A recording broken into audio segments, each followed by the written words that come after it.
Hypnotiseur de spectacle, Joseph Balsamon, toujours avec nous sur TV Sud pendant encore une bonne demi-heure. Je l'ai dit, vous êtes de Nîmes. Qui vous a transmis d'ailleurs ce savoir? Qui vous a hypnotisé? Un copain de mon père, voilà. Quand j'étais gamin. J'avais à peu près 11 ans. En fait, cet homme-là, je l'ai toujours vu venir à la maison, passer les vacances, on allait chez lui. C'était pas son métier, lui, il faisait ça juste pour le plaisir, pour l'amusement. Et vous savez, quand on est gamin, on veut savoir. Donc je l'ai tellement ennuyé, pour être poli, qu'un beau jour il a tout lâché. J'avais à peu près 11 ans. Il m'a dit, bon, maintenant tu es assez grand pour comprendre, je vais te montrer, je vais t'expliquer comment ça marche, et après il faudra que tu travailles. Et donc voilà, depuis l'âge de 11 ans, je travaille tous les jours, parce que c'est que du travail. Vous aimeriez apprendre l'hypnose, Sébastien? Pourquoi pas?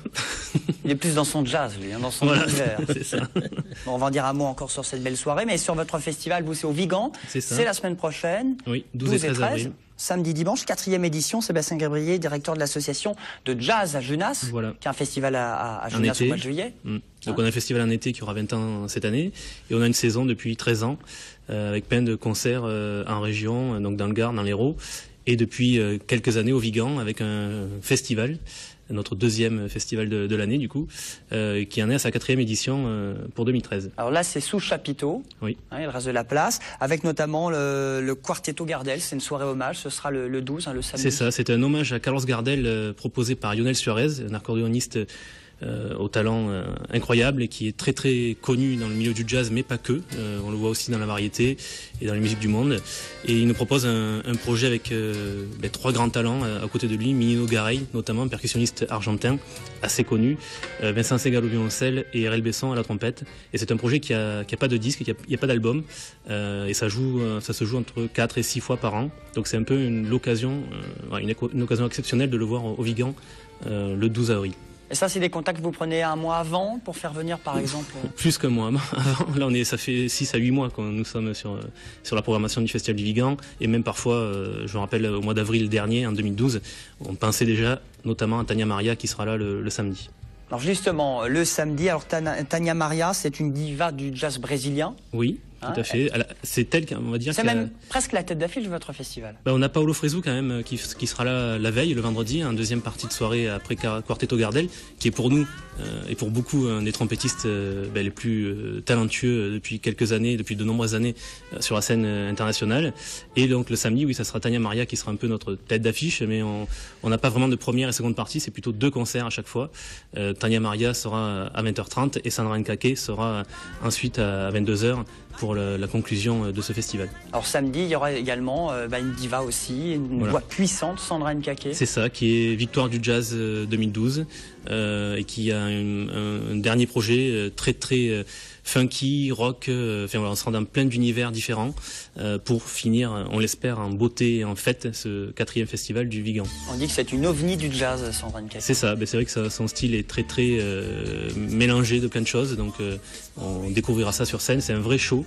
Donc voilà, je pense que les gens seront amenés à danser pour finir ce festival le samedi 13. Sandra Nkake sur la scène du Vigan, le samedi 13 avril.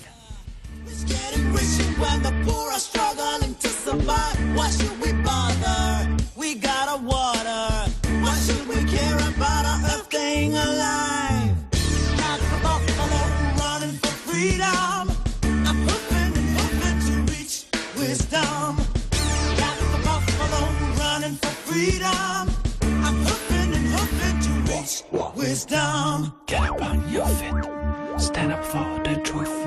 Buffalo Rayton, Buffalo Rayton. Get up on your feet, stand up for the truth. Jazz à Genasse, ce sera du 13 au 20 juillet, mais là c'est le festival du jazz au Vigan. C'est ça. Je me suis trompé dans mes fiches. Non. Comment se rattraper? Non, le jazz à Genasse, j'espère que je serai réinvité pour en parler un peu plus longuement. Mais là, c'est vraiment l'actualité, c'est vraiment le festival du Vigan, 12 et 13 avril, et un concert aussi important qui arrive très vite, au mois de mai, à la Paloma à Nîmes. Donc, ce sera le 10 mai. Voilà, nouveau lieu de scène de musique actuelle dans la région. Et ça sera le 10 mai avec Mike Stern en quartet. Et dans ce quartet, on retrouve notamment Dave Weckl à la batterie, Bill Evans au sax. Voilà, des légendes du jazz qui seront présentes donc le 10 mai à Nîmes avec Jazz à Junas et avec la Paloma. Donc voilà, on est très heureux de pouvoir vous parler de ce concert aussi, puisque il y a encore des places, ça sera dans la grande salle, donc il faut que les gens nous appellent pour réserver. Mike Stern, c'est qui? Vous pouvez nous le présenter en deux mots? Mike Stern, guitariste américain, qui a fait partie du grand projet, du grand groupe Step Ahead, qui était le guitariste de Miles Davis aussi dans les années 80. Bill Evans, son compagnon de route aussi au sax, a fait partie aussi du groupe de Miles Davis. Dave Weckl, révélé par Chick Corea, qui est un des batteurs les plus connus aux États-Unis, notamment au travers de ses méthodes d'apprentissage de la batterie. On parlait d'apprentissage. Dave Weckl a été un des premiers à vendre des DVD justement de comment faire de la batterie jazz, rock, fusion, puisqu'il est plutôt dans cet esprit-là. Donc voilà, c'est vraiment un groupe américain qui sera pour une seule date en France, et ça sera avec nous. Donc on est très heureux de pouvoir les accueillir, faire partager ce quartet de légendes à notre public. À Paloma, à Nîmes, ce sera le 10 mai prochain. Sinon, on le rappelle, donc la semaine prochaine, samedi, dimanche, ça se passe au Vigan. Alors il y a vendredi, samedi. Ouais. C'est 20 € par soir. 20 € par soir, 18 € en tarif adhérent, et il y a un pass pour les 2 jours de 30 €. Et c'est gratuit pour les moins de 16 ans, puisqu'on pratique cette gratuité sur tous nos concerts que nous organisons. Voilà, de la semaine prochaine, un vendredi, samedi. Un bel événement. Vous courez de temps en temps? Oui, un petit peu. On essaye. Joseph, est-ce qu'il court? Ou rarement. Il hypnose, mais voilà, il n'a pas le temps. Il court après le temps. Je cours après le temps, oui. Et eux aussi courent après le temps et après l'argent parce que c'est pour la bonne cause. C'est la première édition, hein, les amis. Si vous souhaitez un petit peu vous défouler ce week-end, eh bien dimanche, rendez-vous à Carnon. Départ le dimanche matin au port pour la foulée de l'étang de l'Or. Ce sera ce dimanche. Dany, vous nous en parlez un petit peu de cette opération. Déjà première édition? Exactement, donc c'est la première édition donc de la foulée de l'étang de l'Or, qui est organisée donc par l'association Féquilerie, donc une association qui est jeune puisqu'on a 2 ans d'existence. Et donc on organise cette course tout simplement pour récolter des fonds, pour essayer de réaliser des rêves d'enfants hospitalisés dans la région. Pierre, vous l'avez fait aussi pour la bonne cause. Vous allez courir, vous, dimanche? Non, moi je fais partie des organisateurs, donc je courrai pas. Il faut repasser le prétexte. Par contre, je vais alimenter les coureurs. Donc je vais m'occuper de la partie ravitaillement de la course. Et à partir de là, on va essayer d'animer un petit peu tout ça. Alors c'est 10 km, hein? 10 km, oui. Alors c'est quoi? C'est le long des plages? On part de Carnon? Alors, après le spécialiste, c'est Monsieur Lopez. Monsieur Lopez, alors dites-nous tout. Non, alors voilà, donc déjà c'est une course validée par le comité départemental des courses hors stade. Donc même si c'est fait par une association caritative, ça reste quand même une course officielle, chronométrée, une course sur route. Donc le départ se fera à 14 h sur le port de Carnon. Sur le port de Carnon, les concurrents vont longer le port pour rejoindre l'avenue Gration-Cibran, qui est juste avant le petit travers. Donc en fait, les participants vont avoir le cadre vraiment purement méditerranéen, avec la mer sur le bas-côté, et l'arrivée se fera au centre de Carnon. Et c'est au profit d'une association, Pierre? C'est vous qui l'avez créée? C'est pas moi, non. Je suis membre du bureau, mais c'est une association donc, qui réalise des rêves pour les enfants malades. Et alors on essaye de travailler sur le réseau plus que sur des grands rêves comme il peut se faire à Paris pour les Petits Princes. Et on essaie de réaliser des rêves très très simples, surtout avec peut-être des rêves avec l'hypnose ou autre chose.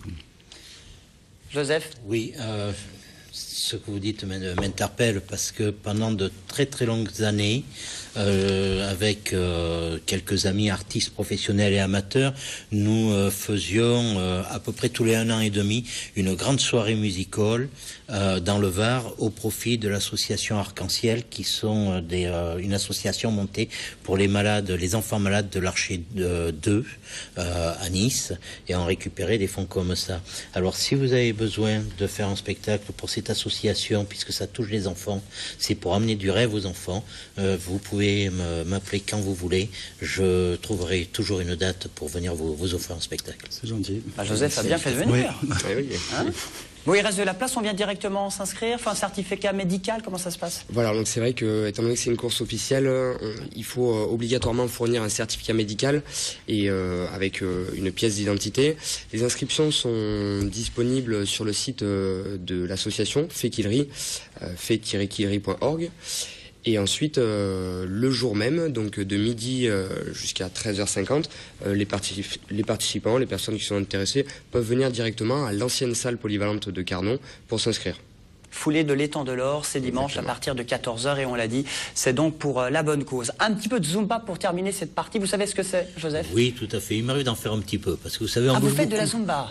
On bouge beaucoup sur scène et en plus de ça, le rythme est très intéressant. Ça permet de bouger. Voilà. C'est physique aussi. C'est physique, oui. Je ne cours pas, mais j'essaye de faire. De temps en temps, un petit peu de Zumba. Voilà. Eh bien, on va peut-être tous en faire. Ce sera le 6 juillet au Zénith de Montpellier. La billetterie est ouverte. Là, c'est pas un flash mob, mais un grand rassemblement de Zumba. Apprendre et danser avec pas mal de professeurs, de professionnels. C'est un véritable raz-de-marée depuis plusieurs mois, la Zumba. Et Herman Melo, colombien, star dans son pays et même partout dans le monde. C'est lui qu'on a interviewé. Il est au micro de Sophie Carloni. Ce qui va se passer le 6 juillet, c'est l'événement dans le sud de Zumba Fitness qui va rassembler des instructeurs de Zumba, des participants et tous on va danser autour de la Zumba au Zénith. Il y a une vente de places parce qu'on a des places quand même limitées en fonction pour des questions de sécurité et auprès des instructeurs, auprès aussi des centres de vente de billetterie. Et puis après ils viennent en tenue de sport et sur la musique et sur les ondes de la Zumba ils commencent à danser.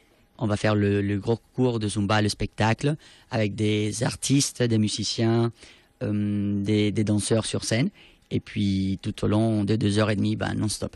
On peut aussi participer donc autour de la scène centrale, mais aussi il y a des gradins pour une tribune pour les gens qui souhaitent accompagner les passionnés. On va faire le Zénith complet. Et c'est-à-dire 2000 personnes. 2000 personnes, s'il vous plaît. Le 6 juillet, donc un cours géant de Zumba. Si vous êtes intéressé, c'est avec TV Sud. C'est au Zénith de Montpellier. On aura l'occasion, évidemment, d'en reparler. Merci à tous nos invités. Vous ne bougez pas. Joseph, tu restes là. Julie, retour au boulot. Exactement. Ça va, tu n'es pas trop fatigué? Moi, je suis crevé. Il m'a hypnotisé parce qu'on a testé avant, parce que pour pas perdre de temps, comme on est en direct. Oui. Donc, effectivement... On a fait quelques petits tests. On a rigolé tout à l'heure. Voilà, dans l'arrière studio. Très bien, dans les coulisses. Voilà, dans les coulisses. On va continuer à rigoler après. Exactement. Et on rigole pas mal dans vos spectacles le 12 et 13, surtout le 12. Ah, surtout le 12. Ce qui est important, c'est que Joseph ne rigole pas des gens, il rigole avec les gens. Et ça, c'est super important parce que quand on sort de cet état hypnotique, on est content de ce qu'on a fait, on est content d'avoir participé, on n'est pas frustré. Ça, c'est important de le souligner. À tout de suite, pardon. On est totalement détendu. Il faut savoir qu'une heure d'hypnose, c'est l'équivalent de 3 jours de thalassothérapie. Voilà, tu m'endormis. Je balance la pub. Allez, on y va pour la pub. À tout de suite après la pub.